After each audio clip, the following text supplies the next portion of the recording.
भगवद्गीतार प्रथम अध्याय विषाद योग तार 2 नम्बर श्लोक। संजय उवाच दृष्टा तु पाण्डवानीकं वोढ्यं दुर्योधनस्तदा आचार्योमुपसंगमः राजा वचनमब्रवीत्। संजय उवाच माने संजय बोललेन, दृष्टा माने दर्शन करे, तु माने किन्तु, संस्कृत शब्द तु माने किन्तु, पाण्डवानीकम माने पांडवदेर सैन्य, वोढ्यं माने सामरिक व्यूह, दुर्योधनस्तदा माने सेई समय, आचार्यम आचार्यम माने एखाने कौरवदेर सेनापतिर कथा बला हयेछे माने द्रोणाचार्येर कथा। उपसंगम काछे गिये राजा वचनम ब्रवीत, राजा वचनम माने वाक्य, अब्रवीत माने बोलेछिलो। संजय बोललेन हे राजन, राजन माने एखाने धृतराष्ट्रके सम्बोधन करेछेन। संजय बोललेन हे राजन, पांडवदेर सैन्यसज्जा दर्शन करे दुर्योधन सेनापतिर काछे माने द्रोणाचार्येर काछे गिये बोलल, धृतराष्ट्र शुरू থেকেই জন্মান্ধ ছিল, তাই ধৃতরাষ্ট্র চোখে দেখতে পারতো না। ধৃতরাষ্ট্র এটা জানতো যে সে যেমন চোখে দেখতে পাচ্ছে না, তেমনি তার ছেলেরাও, তার পুত্রেরাও চোখে অন্ধ হয়ে গেছে। ধর্মের যে দৃষ্টিটা থাকে সেই দৃষ্টি তাদের ছেলেদের কাছে নেই, তারা অধর্ম করছে। যুদ্ধের আগে শ্রীকৃষ্ণ গেছিল, যুদ্ধটা না করে যদি শান্তির মাধ্যমে যুদ্ধটাকে বন্ধ রাখা যায়। শ্রীকৃষ্ণ বলেছিল যে 5টা গ্রাম দিতে হবে, দুর্যোধন কিন্তু দেয়নি। দুর্যোধন বলেছিল আমি ছুঁচের নখ বরাবরও আমি জমি দেব না। শ্রীকৃষ্ণ যখন বলেছিল তুমি ভুল করছো, তখন শ্রীকৃষ্ণকে বেঁধে আটকে রাখার চেষ্টা করেছিল। সেই সময় শ্রীকৃষ্ণ নিজের বিকার রূপটা দেখিয়েছিল। তার জন্যই ধৃতরাষ্ট্র জানতো যে তার পুত্রেরা ভুল করেছে, তার পুত্রেরা কখনোই পাণ্ডবদের সাথে ঠিকঠাক ব্যবহার করেনি, তারা অবিচার করেছে পাণ্ডবদের সাথে। এর জন্যই ধৃতরাষ্ট্র সংশয়ে ছিল।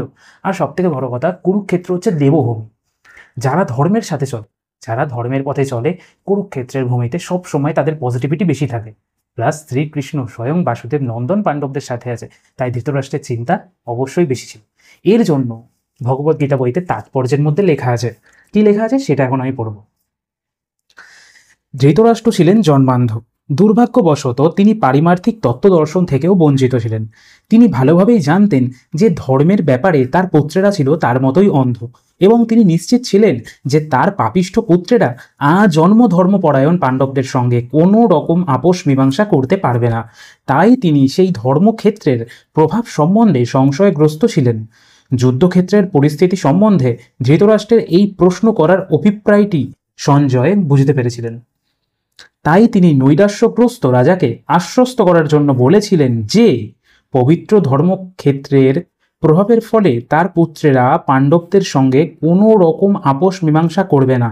সঞ্জয় তাই রাজাকে অবহিত করলেন যে তার পুত্র দুর্যোধন পাণ্ডবদের সৈন্যসজ্জা দর্শন করে তৎক্ষণাৎ সেনাপতি দ্রোণাচার্যের কাছে উপস্থিত হল প্রকৃত অবস্থা সম্বন্ধে জানানোর জন্য। দুর্যোধনকে যদিও রাজা বলা হয়েছে, তবুও সেই সংকটময় অবস্থায় তাকে তার সেনাপতির কাছে যেতে হয়েছিল। তাই একজন রাজনীতিবিদ হিসাবে সে যথেষ্টই পারদর্শী ছিল, কিন্তু পাণ্ডবদের সৈন্যসজ্জা দেখে দুর্যোধনের মনে যে ভয়ের সঞ্চার হয়েছিল তা সে কূটনীতির ছদ্ম আবরণে ঢেকে রাখতে পারেনি। মানে দুর্যোধনও ভয় পেয়েছিল।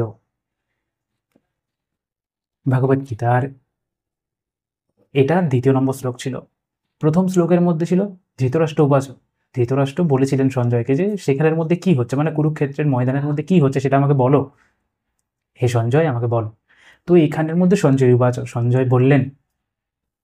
পরের ভিডিওতে আসছি পরের শ্লোকটা নিয়ে। হরে কৃষ্ণ।